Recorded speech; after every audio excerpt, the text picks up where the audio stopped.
네, 안녕하세요. 9월 28일 월요일 짱목과 말씀 수다 시간인데 명절이 가까이 와서 어수선하고 또 흥분되는 그런 분위기입니다.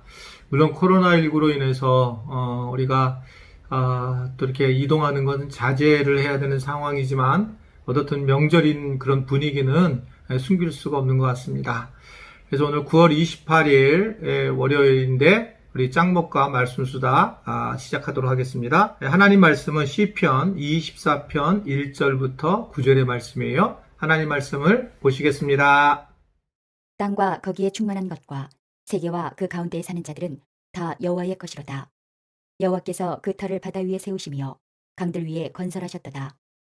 여호와의 산에 오를 자가 누구며 그의 거룩한 곳에 설 자가 누구인가.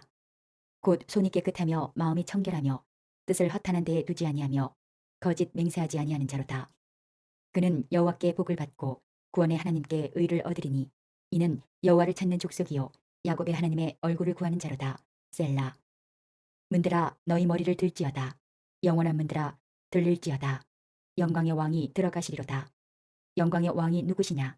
강하고 능한 여호와시요 전쟁에 능한 여호와시로다. 문들아 너희 머리를 들지어다. 영원한 문들아 들릴지어다. 영광의 왕이 들어가시리로다. 오늘 말씀을 보면 결국 다윗은 하나님이 온 우주의 창조주이심을 믿고 만왕의 왕인 것을 믿습니다. 이 믿음이 진짜 만약에 창조를 하신 분이 하나님이시고 만왕의 왕이 주님이시다는 걸 진짜 믿는다면 완전히 정말 대단한 거죠.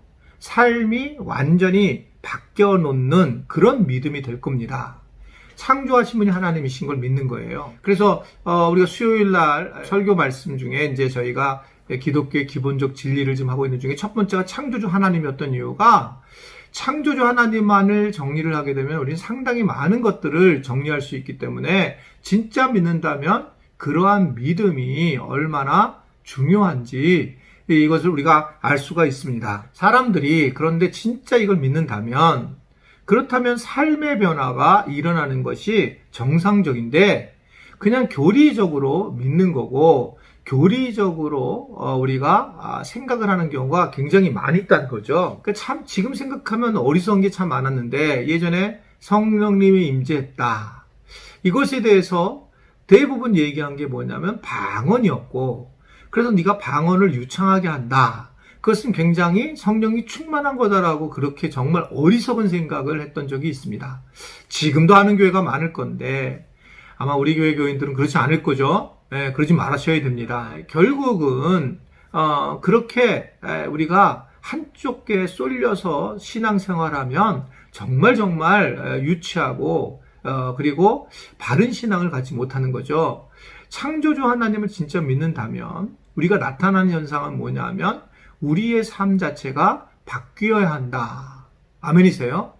이게 너무 당연하단 거 말입니다. 이게 안 맞는다는 얘기는 사실은 우리가 자기가 원하는 믿음을 가지고 있는 것이지 올바른 믿음이 아니다. 이렇게 생각할 수가 있습니다. 결국 시편 24편을 오늘 말씀을 보면 묵상하면 다윗이 정말 놀라운 거는 그가 이런 고백을 한 게 중요한 게 아니라 하나님을 만난 사람이라는 걸 볼 수가 있습니다. 그 이유는 7절에 나와 있는데 7절을 보면 문들아 너희 머리를 들어라 영원한 문들아 활짝 열려라 영광의 왕께서 들어가신다라는 엄청난 표현을 하고 있는 거거든요. 어떤 자기 신앙의 고백을 넘어서서 하나님이 어떤 분인가를 정확하게 알고 그 삶에서 그는 고백을 하고 있는 것을 오늘 볼 수가 있어요. 이사야 6장에서도 이사야가 하나님을 만나는 장면에서도 그들은 굉장히 놀라운 것을 경험하죠. 실제로 하나님의 모습을 경험하면서 그가 부들부들 떨었다라고 얘기를 하고 있고 스데반이 또한 하나님의 그 모습을 보았을 때 순교를 할 때 또는 사도 바울이 다메섹에서 예수님을 만날 때도 굉장히 큰 놀라운 경험을 하게 되는 걸 볼 수가 있습니다. 우리가 기본적으로 아시겠지만 다윗은 그 왕이 되려고 했던 사람이 아니고요.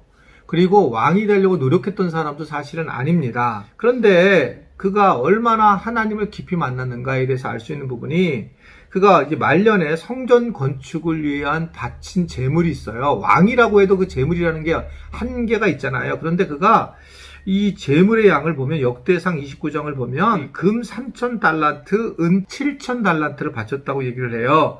이게 지금 가치로 따지면 2조 원 정도 된답니다. 여러분 아무리 믿음이 좋아도 2조 원을 헌금하는 거 쉽지 않습니다. 그거는요 결코.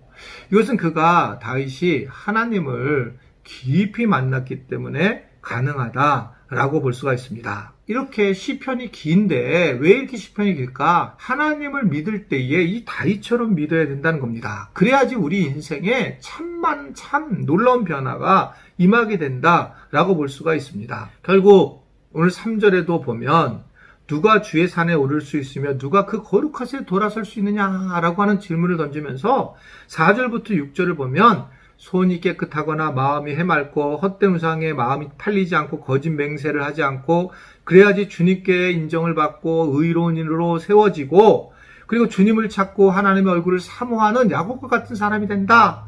이게 거듭난 사람이다라고 이야기를 하면서 그는 정말 이 하나님을 직접 만난 것을 분명하게 말씀을 하는 겁니다. 저도 오늘 제가 이렇게 설교를 하고 있지만 이제 묵상을 나누고 있지만 어떻게 보면 제가 만난 하나님을 소개하는 거고 그것을 우리 지체들이 이야기를 듣고 아멘 하고 받아들일 수 있지만 그게 하나님을 만난 거라고 저는 생각하지 않습니다. 저도 마찬가지고 성경에 나온 만난 하나님을 내가 그걸 믿는다고 해서 만나는 그런 것이 아니라 성경에 나온 하나님을 내가 만나야지 진짜 하나님을 만나는 거잖아요. 마찬가지 오늘 말씀 묵상을 듣는 분들도 직접 하나님을 만날 때에 그때의 어떤 삶의 변화가 일어날 수 있다라고 하는 것을 오늘 볼 수가 있습니다. 하시딤이라고 하는 곳에 탈무드에 있는 그런 부분인데 거기서 나오는 이야기인데 한 어머니가 아들을 랍비에게 데리고 왔답니다. 그 랍비가 그래서 그 아이에게 질문을 했어요. 예, 하나님은 어디 계시니? 하나님이 어디 계신다고 말을 해주면 내가 이 동전 한 개를 주겠다라고 얘기를 했답니다. 그러자 이 아이가 이 어려운 질문에 대해서 어떻게 대답할까 궁금했는데 이 아이가 이렇게 얘기했다는 겁니다. 선생님, 랍비 선생님, 제가 하는 질문에 대답을 해주시면 저는 선생님에게 동전 2개를 드리겠어요. 선생님은 어디에 하나님이 안 계실지 그걸 말해줄 수 있습니까?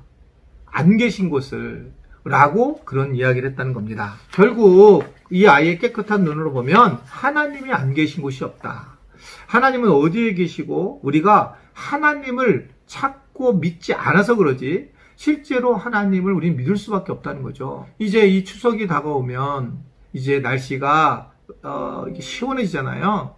시원해질 때 보게 되면 결국 우리는 뭘 할 수 있습니까? 아, 이게 지금 또 가을이라는 게 오고 세월이 바뀌는구나. 이럴 때 우리가 하나님을 또 느낄 수 있어요.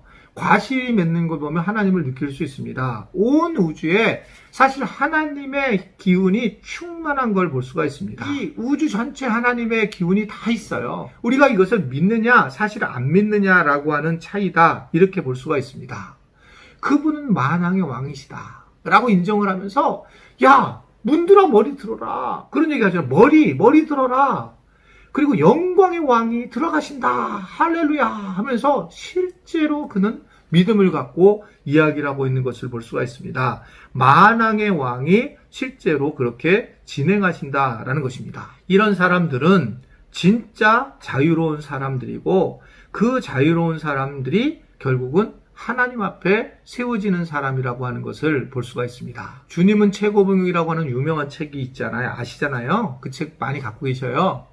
근데 그 책에 보면 짜증, 즉 신경질, 분노, 불평이라는 것이 정신적으로, 영적으로 정상에서 벗어났다라고 하는 것을 의미합니다. 라고 얘기하고 있어요. 우리는 짜증을 내지 않는 것이 얼마나 힘들지 압니다. 그래서 주 안에서 평안하시기를 바랍니다. 문제가 해결될 때까지 주 안에서 참고 기다리십시오 말하는 것은 아주 쉬운데 실제로 짜증을 내지 않는 것은 굉장히 어렵다는 거죠. 저도 좀 이게 이제 문제인데 짜증 내는 거가 저한테 있어요. 이게 우리 교인들한테 내지 않고 그런데 어떻든 이렇게 참 미안해요. 근데 짜증을 내지 않는 게 정말 어려워요. 이게 여러 생각이 있으니까. 근데 내지 말아야 된다는 거죠.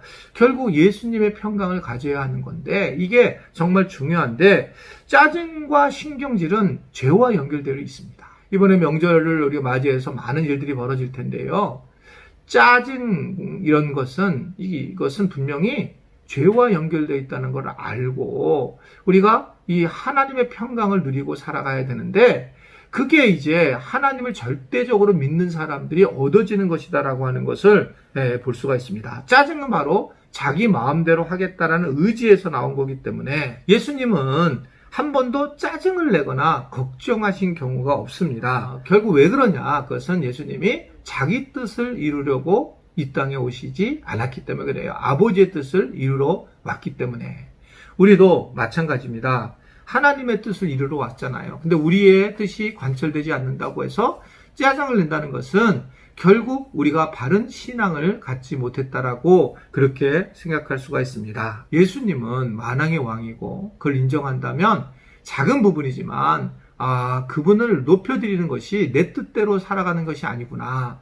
짜증을 내지 말아야 되겠다. 그래서 오늘은 다른 것보다 짜증내지 않는 것 자체가 정말 주님을 인정하고 주님이 원하시는 방향으로 산다는 걸 알고 오늘 하루는 짜증을 내지 않는 그런 하루가 될 수 있게 되기를 바랍니다. 기도하겠습니다. 하나님, 짜증내지 않게 해주세요. 내 뜻대로 사는 게 아니라 하나님의 뜻을 높이는 자들 되게 하시고 그래서 정말 만군의 여호와 하나님 모든 문을 열지어다 라고 우리가 선언하고 고백할 수 있는 하나님을 깊이 개인적으로 만나는 은혜를 누리게 하여 주옵소서. 오늘 하루도 주님과 깊어지는 그런 하루가 되길 바라며 예수님의 이름으로 기도드리옵나이다. 아멘.